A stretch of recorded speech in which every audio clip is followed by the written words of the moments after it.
Hello student, ये मेरे पास question paper है 2023 social science level 2 morning shift class 7 का। इसके हम क्वेश्चन के आंसर देख लेते हैं। फर्स्ट क्वेश्चन देखते हैं जो कि एमसीक्यू में है। Which of the following layer of gas protect us from the harmful layer of the sun. तो आंसर है ओजोन।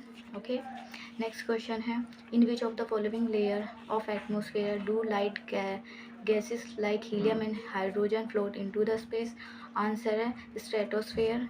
नेक्स्ट क्वेश्चन है which of the following was a famous ruler of the Chauhan dynasty. Answer है Prithviraj Chauhan. Fourth question है identify the correct order of the layer of atmosphere starting from the surface of the earth. Earth से सारी layers हमें order में रखनी है, तो इसका आंसर है डी। ठीक है, next question through which historian do we get to know the history during Razia Sultan? Answer है Minhaj Siraj. Next question who propagated the theory of सुले कुल। आंसर है शाहजहां। नेक्स्ट क्वेश्चन है write the name of the member of legislative assembly. MLA का नाम बताना है अपने एरिया के, या आपका कुछ भी हो सकता है। Okay, what do you understand by the term lithosphere. आप लिथोस्फेयर से क्या ओके बच्चों, तो ये हमारा लिथोस्फेयर क्या होता है, ये इसका आंसर है the solid crust on the hard top layer of the earth is called the lithosphere. Next question देख लेते हैं। नेक्स्ट क्वेश्चन है what do you understand by the define environment. Environment को डिफाइन करना है, ये इसका आंसर है, आप देख सकते हैं।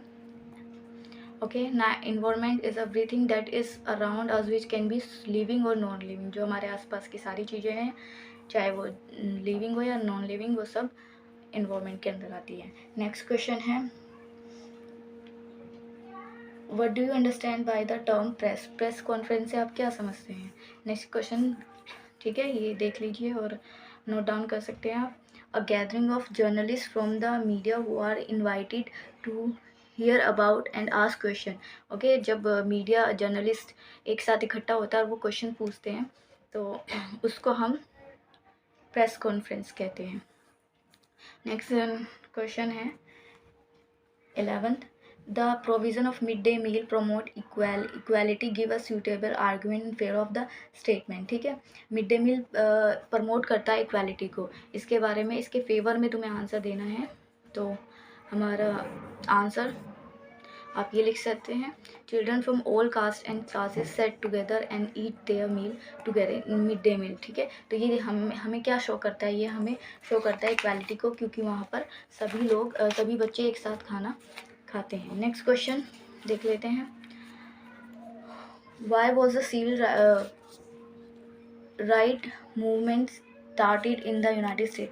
सिविल राइट्स क्यों स्टार्ट हुआ था, ये सारी चीज़ें क्यों लिखनी है। To abolish institutional racial segregation discrimination and unequal right. ठीक है, अनइक्वल राइट जो वहाँ थे उसको बंद करने के लिए वहाँ पर इस मूवमेंट की शुरुआत की गई थी। क्वेश्चन नंबर सेकंड देख लेते हैं give example of important component of environment.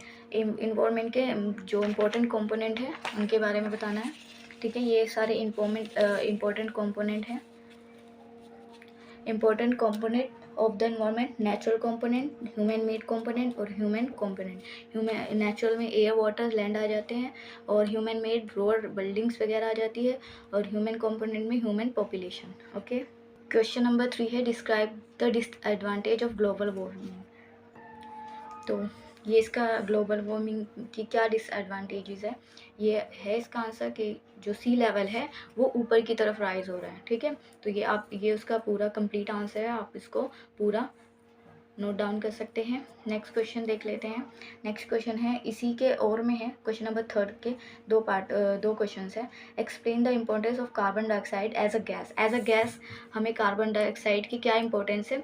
ठीक है, तो ये ग्रीन हाउस गैस है और जो कि बहुत हेल्प करती है हीट के लिए और एटमॉस्फेयर के लिए, और बिना इसके हम जो प्लांट्स है वो नहीं सर्वाइव कर पाएंगे। क्वेश्चन नंबर 4 है if you want to study about the rulers of Delhi, which sources would you use and why। अगर आप स्टडी करना चाहेंगे रूलर्स के बारे में दिल्ली के, तो आप कौन कौन से सोर्सेज को देखना चाहते हैं? तो यहाँ पर मोन्यूमेंट्स है, बहुत सारी बिल्डिंग्स है जो कि पुरानी हैं, हम वो जाकर देख सकते हैं और उनके बारे में लिख सकते हैं। इंस्क्रिप्शंस है, उनके उससे लिख सकते हैं, या हमारे पास जो बुक्स हैं लाइब्रेरी में जाकर हम उनका भी यूज़ कर सकते हैं। तो ये सारी चीज़ों का हम इस्तेमाल कर सकते हैं। अब मैंने इसका एक आंसर लिखा है, आप उसमें से नोट डाउन कर सकते हैं। 5th क्वेश्चन है, what do you understand by the barter system? Barter system क्या है? ठीक है, तो बार्टर सिस्टम जब पुराने टाइम में कॉइन्स नहीं होते थे, मनी नहीं होती थी, पैसे नहीं होते थे, तो उस टाइम में गुड्स को गुड्स से एक्सचेंज किया जाता था, तो इसको हम बार्टर सिस्टम कहते हैं। ये इसका कंप्लीट आंसर है क्वेश्चन नंबर 5 का, आप इसको देख सकते हैं। इसके बाद सेक्शन सी में 6 और 7 और एक और में कुल मिलाकर 3 क्वेश्चन है, इनके आंसर देते हैं। तो क्वेश्चन नंबर 6 है, for the consolidation of a vast empire like the Delhi Sultanate, reliable governors and administrator were needed. Discuss the statement. ठीक है, क्यों उन्हें रिलायबल गवर्नर्स चाहिए थी? तो ये इसका कंप्लीट आंसर है क्वेश्चन नंबर 6 का। ओके, इसी के और में जो नेक्स्ट क्वेश्चन है इसका, slave and dependents for loyal to their master and protector but no their hires. इसको स्टेटमेंट को डिस्कस करना है। ठीक है, तो इसका आंसर ये है।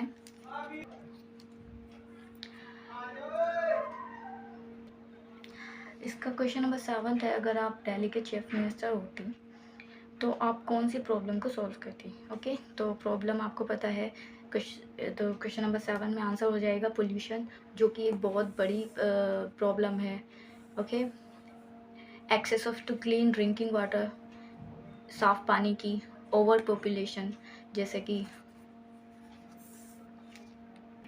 Over population and child abuse and crime. Okay, बहुत सारी दिल्ली में प्रॉब्लम्स है, आप उनके बारे में भी लिख सकते हैं, आप इनको इनको एक्सप्लेन कर सकते हो। ओके, क्वेश्चन नंबर 8 में पैराग्राफ है, उसमें हमें बताना है कि जो भी ये स्टेटमेंट है वो कॉन्स्टिट्यूशन के अकॉर्डिंग है या नहीं है, मीन्स ये कॉन्स्टिट्यूशन इंडियन कॉन्स्टिट्यूशन में है या नहीं। ओके, तो फर्स्ट है, refusing to admit any person to the playground because of this his caste, उसकी कास्ट को लेकर प्लेग्राउंड में नहीं उसको आने देना, तो ये इंडियन कॉन्स्टिट्यूशन में नहीं है। नेक्स्ट है, waiting by all the people in the queue for voting till their turn. Okay, अपनी बारी आने तक लाइन में इंतज़ार करना, ये कॉन्स्टिट्यूशनल है। Providing scholarship by the government to the poor and downtrodden. Okay, ये भी यस इसमें आंसर आएगा। Providing low salary to Kanta as she is a women, एक कांता क्योंकि एक वुमेन है तो उसको कम सैलरी देना, क्या ये कॉन्स्टिट्यूशनल है? नहीं। ओके, तो ये अकॉर्डिंग टू कॉन्स्टिट्यूशन नहीं है इंडिया के। 9 भी एक पैराग्राफ है, उसको हमें पढ़कर आंसर करना है। ओके, तो पैराग्राफ आप पढ़ सकते हो। इसमें हमें बताना है कि लोगों ने पहले से ही क्या परसेप्शन बना रखा है। ठीक है, तो ये सारी चीज़ें वो है, आप में बताना है कि क्या ये पहले से ही परसेप्शन है, लोगों के माइंड में गलत धारणा है, वो बतानी है। Women can not play football, main can not cook good food, ये लोग सोचते हैं कि आदमी खाना नहीं बना सकते। Rural life is full of ignorance, तो रूरल लाइफ इग्नोरेंस से भरी हुई है। तो लोग ये भी, क्योंकि जो रूरल एरिया में, जो ग्रामीण एरिया में लोग रहते हैं, उनको अक्सर लोग बेवकूफ़ और बेवकूफ़ समझते हैं, बहुत सारी चीज़ें उनके बारे में बताई जाती है। तो ये सेकंड और थर्ड, ये तीनों चीज़ें प्रेजुडिसेस है। ठीक है, इसके बारे में आप वाई, इसमें वाई भी पूछा है तो आप अपनी तरफ से उसमें बता सकते हैं कि ऐसा क्यों है। क्वेश्चन नंबर 10 भी आर्टिकल है, तो उसमें से देखना है, what was the first Mughal ruler who, कौन था first Mughal ruler? Babur. Next question, where did Babur defeat Ibrahim Lodi in 1526 में? पानीपत। नेक्स्ट आंसर है, what was the age of Babur at the time of accession to the throne? 12 years. Next question, due to the invasion of Uzbek Babur had to give up the rule of Ferghana. Okay, question number 11 भी एक paragraph है, इसमें से answer आपको बताने हैं। Which is the second layer of atmosphere की second layer? Answer है B. Which layer of atmosphere reflect back the radio waves coming from the earth? Thermosphere. और कौन सी लेयर है जो कि हाइट बढ़ने पर टेम्परेचर राइज करती है? थर्मोस्फेयर। तो ये आपका पूरा क्वेश्चन पेपर है।